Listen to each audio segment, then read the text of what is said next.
Welcome to Once Up English channel. Today's story is Prince Darling. Enjoy listening. Once upon a time, in a great and prosperous kingdom, a wise and just king ruled with kindness. His people adored him, for he governed not with force, but with wisdom and mercy. His greatest joy, however, was his son, Prince Darling, a boy as handsome as the sun and as bright as a morning star. The king wished for his son to become a noble ruler, but he feared that wealth and power might corrupt him. One evening, as the old king sat in his chambers, gazing at his son with both pride and concern, a sudden light filled the room. From the glow emerged the fairy Truth, a celestial being with eyes as clear as a mountain spring. "You have ruled well, O king," the fairy said, "and so I shall grant your son a gift, not of gold or power, but of choice. If he follows the path of goodness, he shall be blessed with wisdom, strength, and a long reign. But if he lets his heart be darkened by pride and cruelty, he shall suffer a fate most terrible." The old king, relieved that his son would have guidance beyond his own, passed away peacefully, and thus young Prince Darling was crowned king. At first, Prince Darling remembered his father's teachings. He ruled justly, cared for his people, and ensured no one in the kingdom went hungry. His subjects rejoiced, believing him to be a ruler of great promise. But as time passed, whispers of flattery filled his court. Advisors told him he was the most handsome, the most powerful, the most feared. Courtiers praised his every word, his every deed, until he began to believe himself above reproach.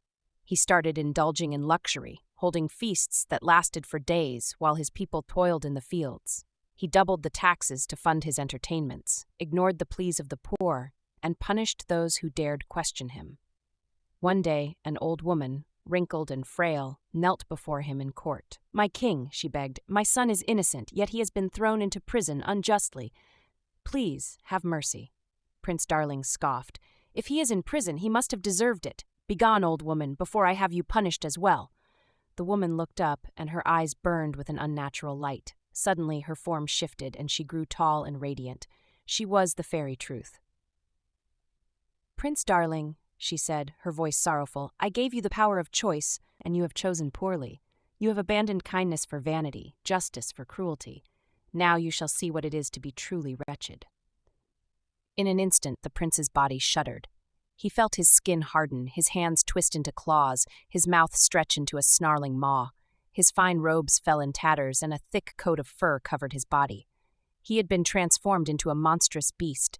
His subjects screamed and fled. His courtiers abandoned him. Alone and exiled, Prince Darling ran from his castle, vanishing into the dark wilderness. At first, the prince was consumed by rage. He roamed the forests, roaring at the sky, cursing the fairy who had done this to him. He stalked through villages at night, his monstrous form causing even the bravest knights to quiver. But as time passed, his anger cooled, replaced by sorrow.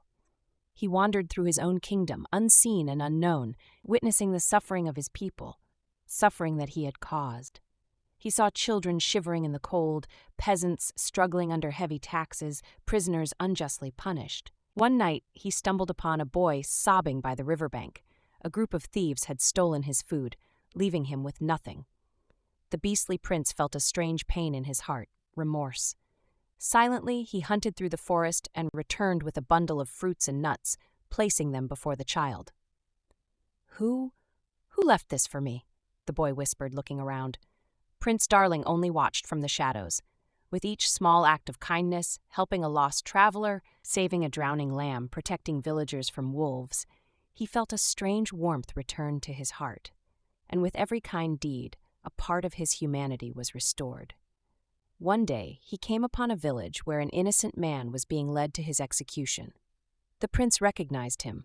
It was the old woman's son, the one he had refused to save long ago. The villagers, bound by the unjust laws the prince had once written, had no choice but to follow through with the sentence. Overcome with guilt, Prince Darling could not stand by. He lunged forward, placing himself between the man and his captors. Though they feared him, they saw something in his eyes, not the gaze of a monster, but of a noble heart. Just as the executioner's blade was about to strike, a brilliant light filled the square. The fairy Truth had returned. "Prince Darling," she said gently, "you have finally learned the lesson of true kingship. A ruler is not great because of his power, but because of his kindness, his wisdom, and his ability to admit his mistakes. In a swirl of golden light, the beastly form melted away. Prince Darling stood before his people once more, not as a monster, but as a man with a new heart. With his newfound wisdom, Prince Darling returned to his kingdom, determined to right his past wrongs. The people, though wary at first, saw the change in their ruler. No longer did he sit in his palace, deaf to their cries. Instead, he walked among them, listening to their needs, easing their burdens, and showing true compassion. He abolished the cruel taxes, freeing the poor from their suffering. He released the unjustly imprisoned, giving them a chance to rebuild their lives. He punished the greedy nobles, ensuring they no longer took advantage of the weak. And he rewarded honesty, kindness, and hard work, encouraging his people to build a just and prosperous land. The kingdom flourished, not because of his wealth or power, but because of his humility and wisdom. One day, as he stood upon the palace balcony, looking out over the land, the fairy Truth appeared one final time. "You have fulfilled your destiny, Prince Darling," she said. "You were given a choice, and though you strayed, you found your way back to the path of goodness. You are now truly worthy to be king." She placed a golden crown upon his head, one that shimmered with an inner light, here a symbol of his transformation and redemption. From that day forward, Prince Darling ruled with a heart as strong as steel and as gentle as silk. His name, once whispered in fear, became a symbol of honor and justice, and he was loved by his people as the greatest king their land had ever known. And so the prince who was once lost in vanity found his true self, not through power, but through kindness, and he ruled happily ever after. If you found this helpful, give us a like, share with others, and don't forget to subscribe for more useful English tips and lessons.